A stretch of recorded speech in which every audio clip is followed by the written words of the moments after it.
All right, good morning, everybody. Welcome to Fast Cars, Fast Money. We're talking about the Xfinity Series race at Martinsville Speedway.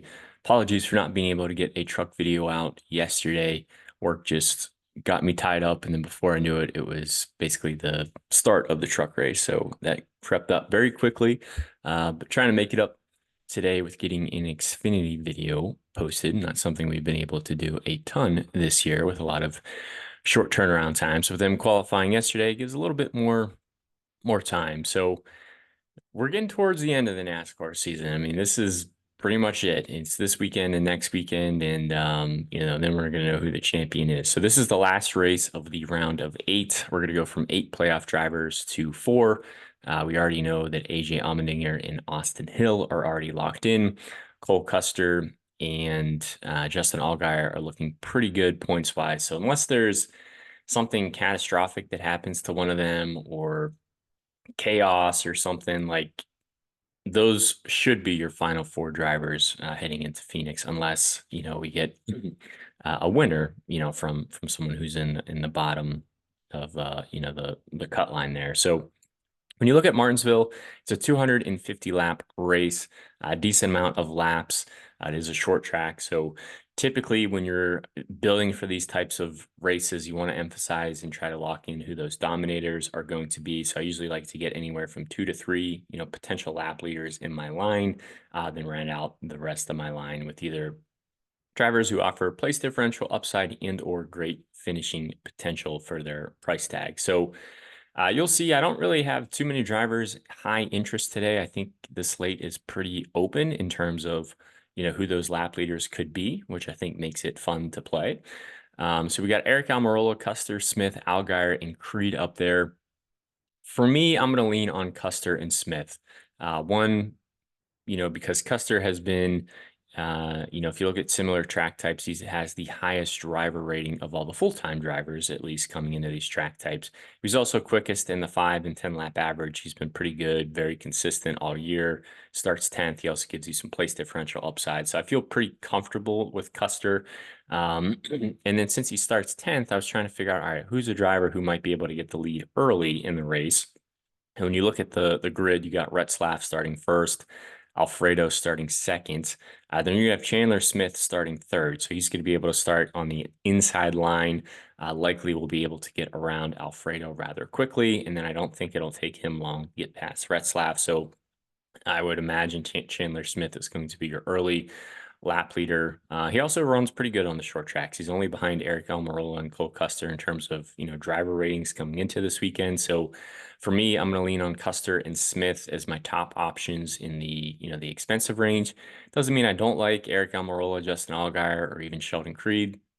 I think they're, great options as well. Eric Almirola actually has the best driver rating.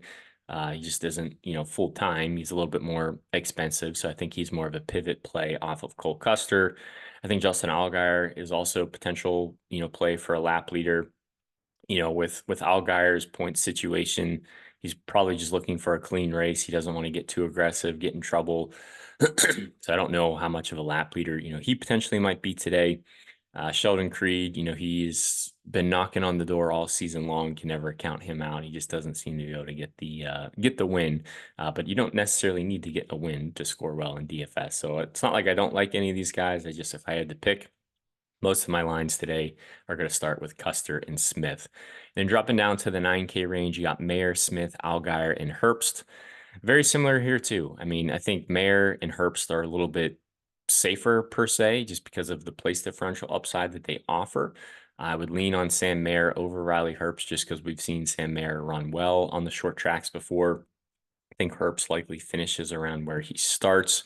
And if you're playing tournaments, I think Sammy Smith makes a lot of sense. He is so far behind the cut line. I think he's like 95 points deep that he has to win to get in. Basically, all the drivers underneath the cut line have to win to advance, but especially Sammy Smith. So he knows this is his best shot. Was actually pretty good in practice, pretty good in qualifying, starts 7th. So he makes for an interesting tournament play today. If you think he can get out front, lead some laps, and potentially, be a race winner. But for me, if I'm going to pick one driver in this range, this could be AJ Allmendinger. He has no pressure. He's already locked in to the championship 4. He was fastest in the 20 and 25 lap average in practice. Starts 11th, gives you some place differential upside. And we know that the road course guys are pretty good at Martinsville. So I like, if I can afford it, I like starting my lines with Custer, Smith, and AJ Allmendinger as a potential tournament build. Austin Hill, you could make the same argument for Hill that you just made for AJ Allmendinger. He's already locked in. He has nothing to lose. He has nothing really to race for except for the race win. But he starts sixth, so I think his ownership's could be relatively low. He's not historically known to be a short track guy, but his practice times were pretty good. So, if you're trying to get risky or get different, I don't mind, Austin Hill as a good tournament option. I'm not really getting to Jesse Love and Brandon Jones, though. When we start looking at who could potentially be lap leaders, give you some place differential upside. I just have a hard time imagining Jesse Love maintaining his position or Brandon Jones advancing his position. Now, William Swalich on the other side doesn't have a ton of experience, but he's pretty good on the short tracks. He's in JGR equipment. He's only $8,200. He starts 15th. Really like him a lot for tournaments. He was pretty good in practice as well. I don't know how much ownership he's going to get. So maybe, AJ Allmendinger and Swalich are kind of your tournament, plays. At least where I'm going. I also like Sammy Smith a lot for tournaments and Austin Hill a lot for tournaments. Bubba Pollard starts 17th. He's all right, good short track experience. I'd rather play Swalich, I think, just based off of the equipment.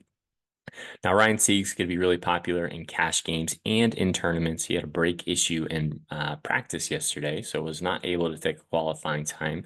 So he starts DFL. He can only go forward. We know he's pretty good. This car's fast. Even if he gets trapped a lap down early, I think he'll be able to get his lap back at some point in this race. He's going to project very well. I think you could make an argument, maybe you play Cole Custer, Chandler Smith, or some other, combination of drivers up top.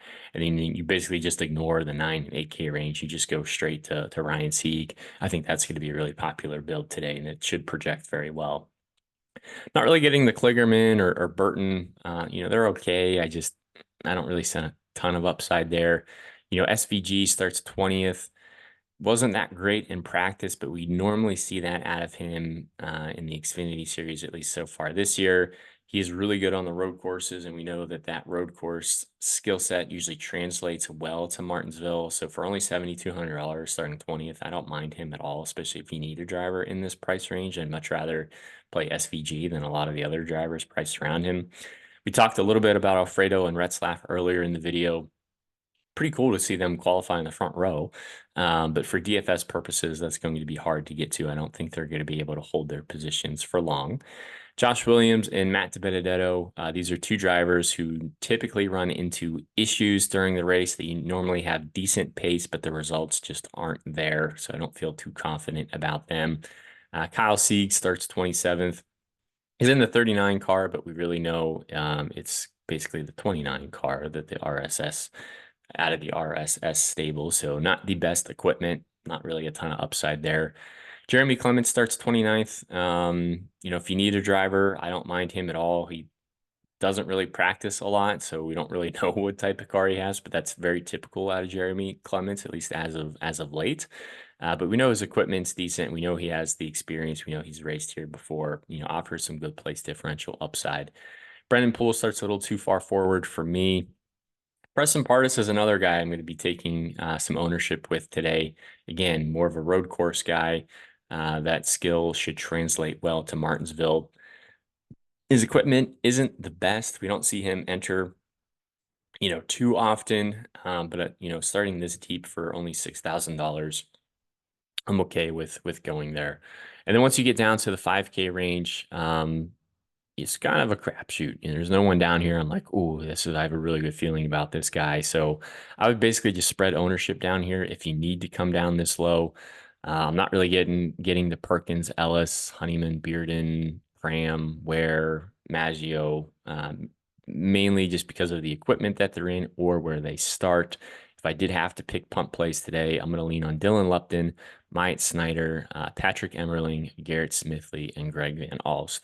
Either because of the equipment that they're in, like Dylan Lupton, for example, isn't the greatest. It wasn't that fast in practice, but we know that this car has decent pace, at least compared to the other, equipment plays that he's priced around. Mike Snyder is back.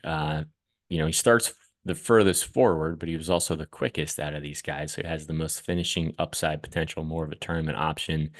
Emmerling, Smithley, and Greg Van Alst, they just start deep. They're pretty much pure attrition plays where as long as they finish the race, they'll probably score points. But imagine that all these drivers are going to go, laps down, if not multiple laps down. So for me, I think it's really figuring out, what lap leaders you feel confident about, and then trying to figure out if you can get Ryan Sieg, into those lines, and then maybe some pivot options, whether it's Sawalich, Allmendinger, Hill, Sammy Smith, Sam Mayer. Like that's the way that I'm building. Most of my lines are going to start with Custer, Smith, Sieg, Allmendinger. Those are the types of builds that I'm building today, and then just seeing how much salary I have left to kind of round out my line. So that'll do it. We got the Cup video tomorrow, and then it's Phoenix, and then before you know it, the 2024 season is over. So if you've made it this far in the video, obviously you are a NASCAR fan, or you enjoy